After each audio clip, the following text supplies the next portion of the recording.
สบายดีตอนเช้าพี่น้องทุกคนยินดีต้อนรับเข้าสู่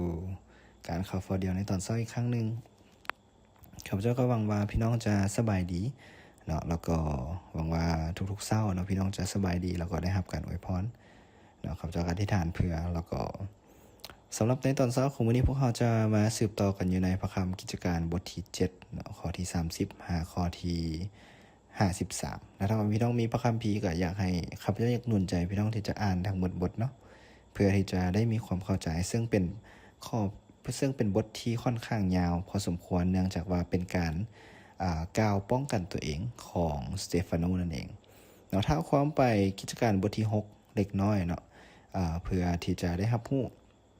คือสเตฟานโนนี่เป็นผู้ที่บริบูรณ์ด้วยพระคุณและฤทธิ์เดชในการเฮ็ดอัศจรรย์อันยิ่งใหญ่และหมายสำคัญต่างๆเนาะในท่ามกลางประชาชนแต่ว่าเพิ่นถูกต่อต้านขัดขวางจากสมาชิกบางคนที่มาจากธรรมศาลาซึ่งเอิ้นว่าโฮงธรรมชาวยิวอพยพเนาะมีทั้งชาวกิเรเนชาวอเล็กซานเดรียแล้วก็บางคนมาจากแข่งกิลิเกียเอเชียแล้วก็พากันได้ลุกขึ้นโต้เถียงสเตฟานโนคนเหล่านั้นต่อสู้กับคำที่ทานกล่าวด้วยสติปัญญาและด้วยพระวิญญาณบ่ได้แล้วดังนั้นพวกเขาก็จึงยุแยใส่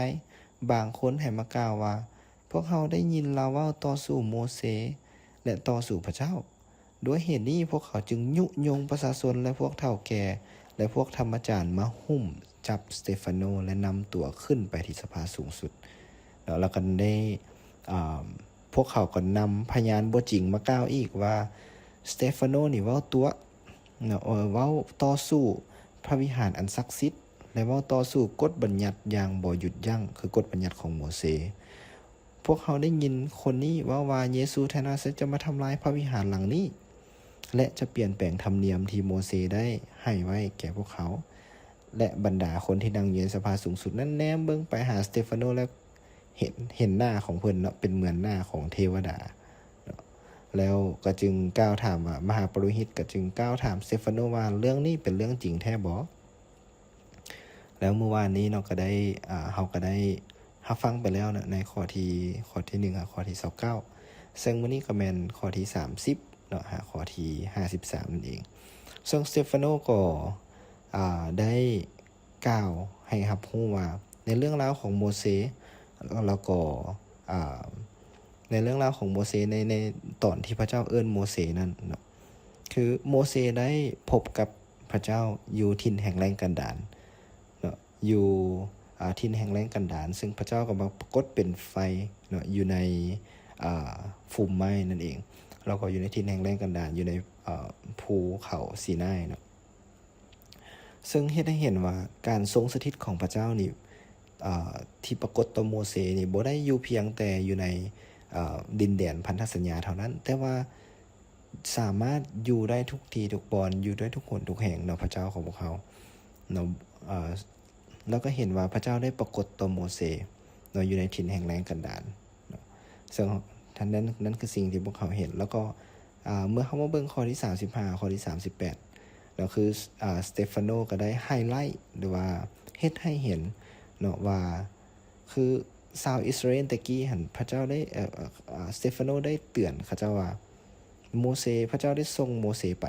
เนาะแต่ว่าเขาเจ้าก็ถามโมเสสกลับคืนเนาะเขาเจ้าก็ถามโมเสสกลับคืนในความสงสัยว่าผู้ใดเป็นคนส่งเจ้ามาเนาะพวกเจ้าเป็นไผเนาะต่างๆในสิ่งเหล่านั้นเนาะในสิ่งที่โมเสสจะพาเขาเจ้าออกไปจากประเทศอียิปต์นั้นแล้วเมื่อพวกเขาเดินทางออกมาจากประเทศอียิปต์แล้ว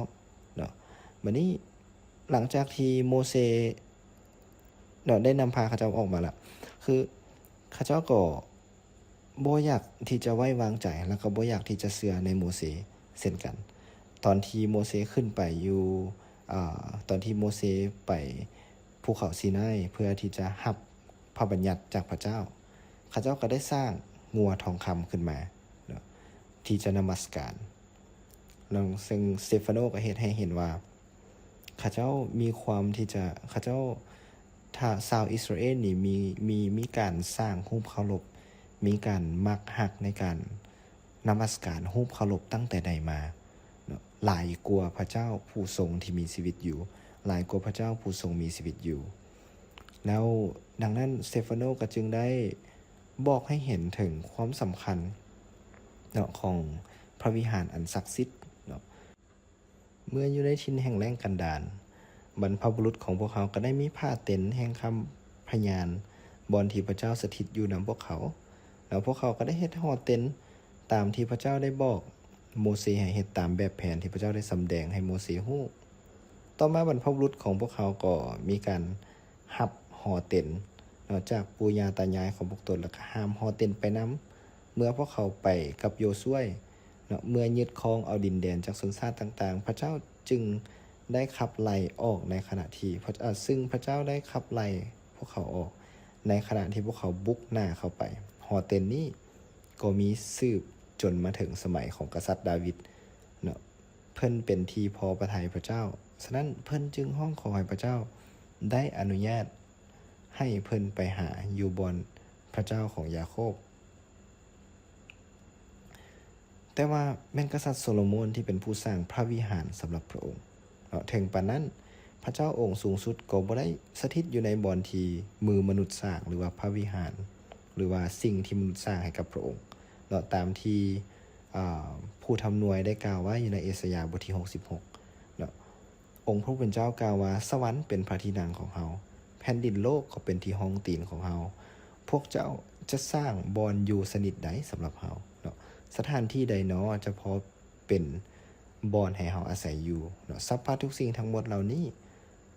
มือของเฮาได้สร้างไว้ทั้งสิ้นบ่แม่นบ่นี่คือสิ่งที่พระเจ้าได้บอกกับชาวอิสราเอลแล้วก็เมื่อสืบต่อมาเขาก็จะเห็นว่าสเตฟานโนนั้นก็ได้มีความใจกล้าหาญเต็มด้วยพระวิญญาณบริสุทธิ์เจ้าดังจึงได้บอกว่าในข้อที่51พวกเจ้าสั่งดื้อด้านแท้หนอใจของพวกเจ้าสั่งคือกับใจของคนบ่นับถือพระเจ้าหูของพวกเจ้าสั่งนักต่อพระคำแท้ๆบรรพบุรุษของพวกเจ้าเป็นอย่างใดพวกเจ้าก็เป็นอย่างนั้นคือพวกเจ้าทั้งหลายได้ขัดขวางพระวิญญาณบริสุทธิ์เจ้าอยู่เสมอมีผู้ทำนวยคนใดแดที่บรรพบุรุษของพวกเจ้าบ่ได้ข่มเหงพวกเขาได้ฆ่าบรรดาคนที่นำถ้อยคำของพระเจ้ามาให้คือคนที่ได้ประกาศล่วงหน้าว่าผู้หับไส้องค์ชอบธรรมจะมาบัดนี้เจ้าทั้งหลายได้เป็นผู้มอบพระองค์ไว้และสังหารพระองค์เสียเจ้าทั้งหลายเป็นผู้ที่ได้รับกฎบัญญัติของพระเจ้าจากเทวดาแต่พวกเจ้าบ่ได้เชื่อฟังตามกฎบัญญัตินั้นเลยสิ่งที่สเตฟานโนอยากสื่อถึงก็คือข้าเจ้ามีหัวใจดื้อดึงข้าเจ้ามีหัวใจดื้อด้าน